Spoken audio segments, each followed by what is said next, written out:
Nobody starts where they end.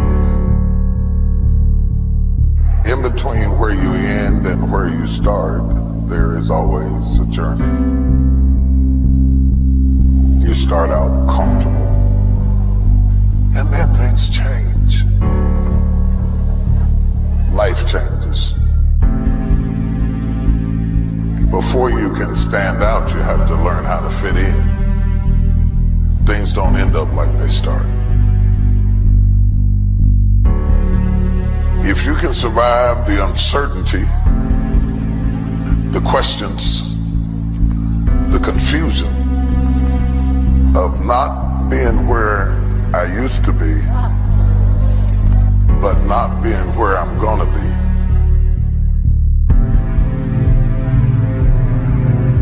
the problem with most people is they define you by where they met you.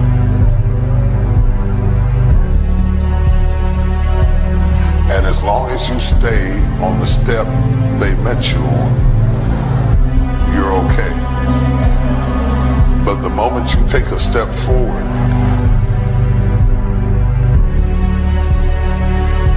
people have all kinds of issues with your transition. It's hard to be open when you've been closed all your life. You cannot have the purpose until you go through the process. It doesn't happen for anybody. It doesn't happen for senators or presidents, kings nor princes, preachers nor doctors nor lawyers. It didn't even happen for Jesus. And at the end of the process, we discovered the purpose.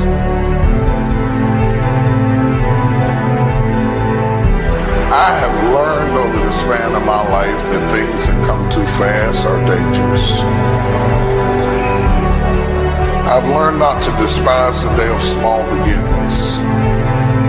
I've learned to be leery, if not wary, of people who promise to take you up fast.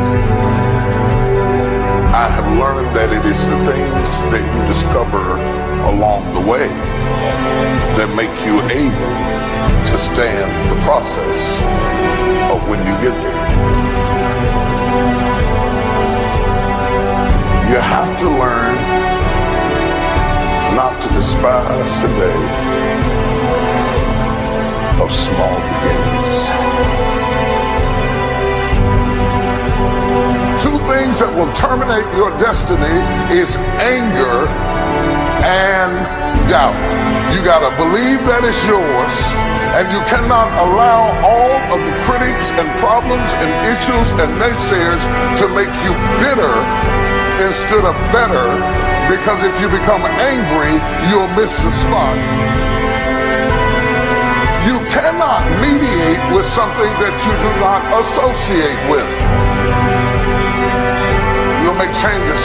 How you see yourself, how you handle yourself, how you manage your situations, you're gonna have to make some changes.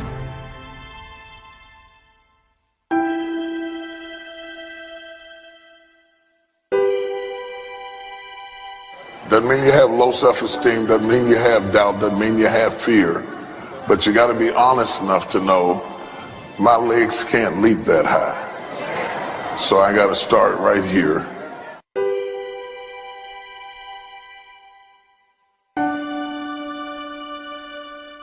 You wouldn't believe where I started from.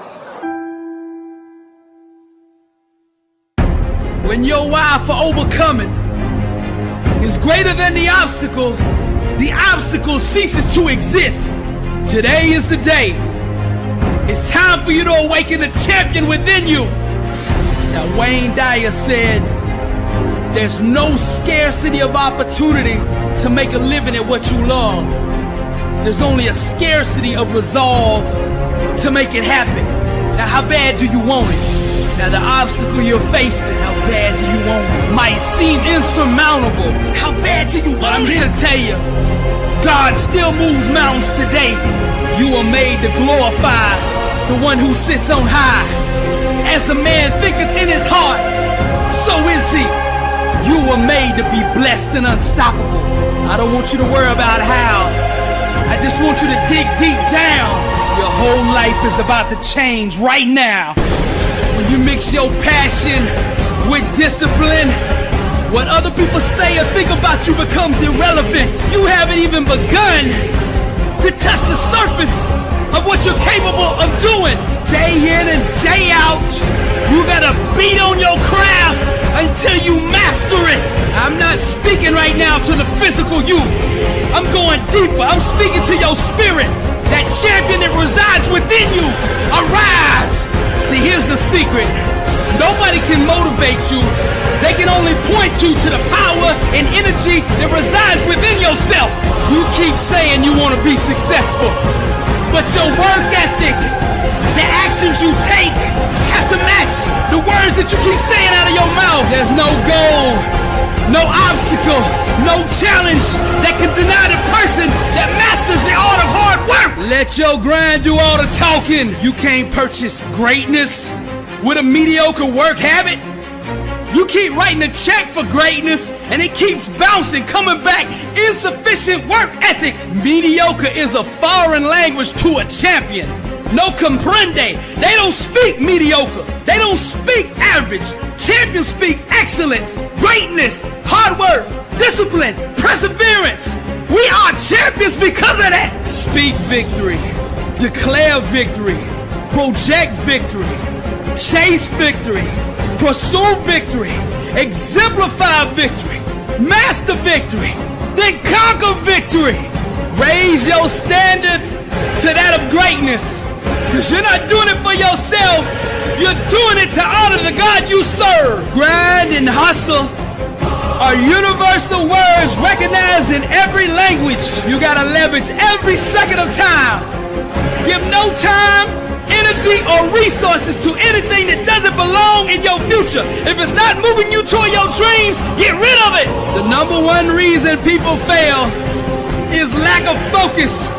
If you can stay focused long enough, you can achieve it. Champions are champions because they fell in love with the process that produces winning. Make practice your art, repetition your addiction, excellence your obsession. Practice doesn't make perfect. Perfect practice makes perfect. Champions practice it so many times, they forget how to ever do it wrong. Persistence and passion will make you invincible, and discipline will make you unstoppable. Success is just the accumulation of right thoughts, properly and consistently implemented. All things are possible to them that believeth. In the imagination lies an infinite world of possibilities. Those who live in her realm become the innovators that change the world. Champions make adjustments, not excuses. Those who have gained revelation of the power within are not subject to life. Life is subject to them. Your thoughts are matches. You're only one thought away from setting the whole world on fire. One great idea can change your life forever. Refuse to live a life of average. Success is a marathon of consistency, walked out one day at a time. Suffer now and live the rest of your life a champion. What price are you willing to pay for greatness? Anybody can train to be a gladiator. What marks you out is having the mindset of a champion. How bad do you want it? When your why for overcoming is greater than the obstacle ceases to exist. Billy Alls Brooks, blessed and unstoppable. We have gotten to a point where it's midterms and we're moving forward. The days of you getting money, I'm not saying we quitting, but I'm saying the day has got to go from external to internal. You have to give it everything you got. No more TV, no more parties, no more playing. If you don't have a 4.0, what you need to be doing is studying. Get off the phone. I'm sorry, I'm not available until the end of this year. No, I'm for real. You reached the right number, but you called me at the wrong time. Call me back January 1st. I'm about to get busy now. Huh? I want you to have a countdown of your own and say when the countdown is over, we're the real, watch me, because when I was homeless, I knew something was wrong. I knew that wasn't the best of me. And one day I said, will the real Eric Thomas please stand up? with a real Eric Thomas, please stand up. Stop being this high school dropout. Stop giving up. Stop sleeping on the street. Stop walking up and down Finkel Avenue like you ain't got nothing, and get your GED. Stop being afraid to take a test. Stop being afraid to go to college because your daddy didn't go and your mama didn't go. Stop being afraid and be the best Eric Thomas you can be. But listen to me, it's going to be hard. It took me 12 years to get a 4-year degree, but I got it. And guess what? On a degree, it don't have dates. So if it took you 4 and it took me 12, it don't show up nowhere. But I'm exactly where I wanted to be because I realized I got to commit my very being to this thing. I gotta breathe it, I gotta eat it, I gotta sleep it. And until you get there, you'll never be successful in life. But once you get there, I guarantee you, the world is yours. So work hard and you can have whatever it is you want. Thank you guys for your time.